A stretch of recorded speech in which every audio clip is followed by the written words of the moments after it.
ពេលនេះជាឋានសួគ៌មែនទេ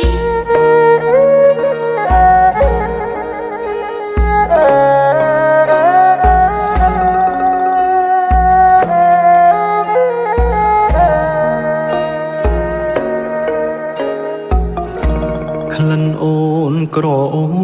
បជាប់និសាបងទៅទីណាក្លិន